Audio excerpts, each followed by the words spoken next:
India கூட்டணியை விட்டு நிதிஷ்குமார் விலகியது நாடு முழுவதும் பெரும் சர்ச்சையை ஏற்படுத்தியுள்ளது. இந்த சூழ்நிலையில் அவர் ஒன்றும் தேசிய தலைவர் இல்லை, கிங் மேக்கர் இல்லை என்று காங்கிரஸ் எம்பி திருநாவுக்கரசு ஒரு பேட்டியில் கூறியிருக்கிறார். மேலும் இந்தியா கூட்டணி உடையும் என்பது எங்களுக்கு முன்பே தெரியும் என்றும் ஒரு அதிர்ச்சி தகவலை பகிர்ந்து கொண்டிருக்கிறார். எப்போது இந்தியா கூட்டணி உருவாக்கப்பட்டதோ அப்போதே இந்த மாதிரியான விஷயங்கள் எல்லாம் எதிர்பார்க்கப்பட்டதுதான். இந்த கூட்டணிக்கு வந்தவர்கள் எல்லோரும் அப்படியே தொடர்வார்கள் என எதிர்பார்க்க முடியாது. அதற்கான சூழல் இருக்கிறது என்பது வெளிப்படையாகவே தெரிந்த உண்மைதான். உதாரணமாக சொன்னால் கேரளா, அங்கே கம்யூனிஸ்ட் மற்றும் காங்கிரஸ் தான் ஆளும் கட்சியாகவும் எதிர்கட்சியாகவும் இருக்கின்றன. மொத்தம் 20 எம்பி சீட்டுகள் அங்கே உள்ளன.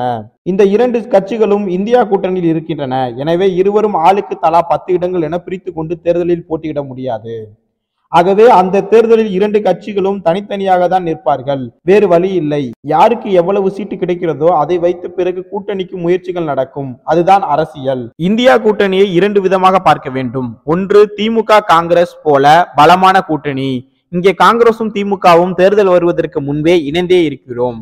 அதன் தொடர்ச்சியாக தேர்தலில் போட்டியிடுகிறோம். இன்னும் ஒரு படி முன்னதாக தேர்தல் முடிவுகள் வருவதற்கு முன்பே ராகுல் காந்தி தான் பிரதமர் என்று ஸ்டாலின் வெளிப்படையாக அறிவிக்கிறார். அதன்படி செயல் திட்டங்கள் வகுக்கப்படுகின்றன.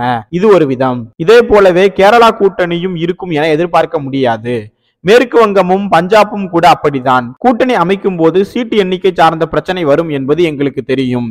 இந்த மாநில கட்சிகள் தருகின்ற சீட்டுகளை ஏற்றுக்கொண்டு காங்கிரஸ் தேர்தலை சந்திக்க முடியாது. அப்படி என்றால் தேர்தலே தேவையில்லை. மாநில கட்சிகள் வலிமையாக உள்ள இடங்களில் காங்கிரஸ் தரப்படுகின்ற குறைவான இடங்களை ஏற்றுக்கொண்டுதான் நிற்கிறோம். காங்கிரஸ் இந்திய அளவில் தேசிய கட்சி, ஆனால் தமிழ்நாட்டில் திமுக தான் பெரிய கட்சி. அதை உணர்ந்ததால் தான் குறைவான இடங்களை பெற்றுக்கொண்டு போட்டியிடுகிறோம். அதே போன்று அகிலேஷ் யாதவ், அங்கு மொத்தம் 80 தொகுதிகள் உள்ளன. அவ்வளவு இடங்கள் உள்ள இடத்தில் காங்கிரசுக்கு 10 சீட்டுகள் தான் கொடுத்திருக்கிறார்கள். அதை ஏற்றுக்கொண்டுதான் நிற்கிறோம். இன்னும் சொல்ல போனால் மம்தா அதிகாரப்பூர்வமாக வெளியேறிவிட்டேன் என்று அறிவிக்கவில்லை. ஆம் ஆத்மி கூட இன்னும் அப்படியான முடிவை எடுக்கவில்லை. இன்னும் பேச்சுவார்த்தை நடந்து கொண்டுதான் இருக்கிறது. காங்கிரஸ் இந்தியாவை 50 ஆண்டுகள் ஆண்ட கட்சி, மீண்டும் ஆட்சிக்கு வர வேண்டும் என்பதுதான் அதன் இலக்கு. அப்படி இருக்கும்போது எல்லா மாநிலங்களிலும் குறைந்த சீட்டுகளை பெற்றுக்கொண்டு தேர்தலில் போட்டியிட்டால் காங்கிரஸ் எப்படி ஆட்சி அமைக்க முடியும்? மோடி ஆட்சிக்கு வருவதை தடுக்க வேண்டும் என்பது பொது நோக்கம். அப்படி என்றால் அனைத்து கூட்டணிகளும் தியாகம் செய்ய வேண்டும். காங்கிரஸ் மட்டுமே தியாகம் செய்ய முடியாது. நிதிஷ்குமார் தான் இந்தியா கூட்டணிக்கு ஒருங்கிணைப்பாளர் என பேசப்பட்டவர். அவர் செயல்பாடு சரியில்லை என்கிறார். இந்த கூட்டணிக்காக அவரது செயல்பாடு என்ன? அது மிகப்பெரிய சந்தேகமாக உள்ளது. இந்தியா கூட்டணிக்குள் இருந்து கொண்டே வேறு கட்சியுடன் பேரம் பேசிக் கொண்டிருந்தார். இந்தியா கூட்டணியை வலுவாக்குவதற்காக அவர் எந்தெந்த தலைவர்களை போய் சந்தித்தார்? எத்தனை மாநிலங்களுக்கு பயணம் செய்தார்? பீகாருக்கு உள்ளாகவே 45 சட்டமன்ற உறுப்பினர்களை வைத்துக் கொண்டு தேசிய அரசியலை பற்றி கனவு கண்டு கொண்டிருந்தால் அது யாருடைய பிரச்சனை? ஒரு மாநிலத்தில் 5 ஆண்டுகளுக்கு ஒரு முதலமைச்சர் தான். ஆனால் இவர் கடந்த 3 ஆண்டுகளில் 3 முறை முதலமைச்சராக பதவியேற்றிருக்கிறார். இன்னும் 2 வருட ஆட்சி இருக்கிறது. அதற்குள் 2 முறை கூட்டணி மாறுவார். நிதிஷ் கூட்டணியை விட்டு சென்று விடுவார் என முன்பே லாலு பிரசாத்திற்கு தெரியும்.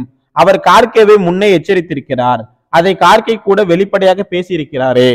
இந்தியா கூட்டணி என்பது ஏதோ நிதிஷ்குமாரை நம்பி மட்டுமே உருவாகவில்லை. அவர் கட்சியும் இந்தியா முழுமைக்கும் உள்ள கட்சியும் அல்ல. அவரது கட்சி மாநிலத்திலேயே கூட சின்ன கட்சி தான். அவர் தேசிய தலைவர் ஒன்றும் இல்லை. பாஜகவை பயன்படுத்தி ஒரு முறை முதல்வராகிறார். அடுத்து அகிலேஷ் யாதவை பயன்படுத்தி முதல்வராகிறார். இவரை துண்டு சீட்டாக இரு கட்சிகளும் பயன்படுத்திக் கொள்கின்றன. இவர் ஏதோ கிங் மேக்கர் என நினைத்துக் கொண்டு அவரே கிங்காக செயல்படுகிறார் என்று காங்கிரஸ் எம்பி திருநாவுக்கரசு கடுமையாக விமர்சித்துள்ளார்.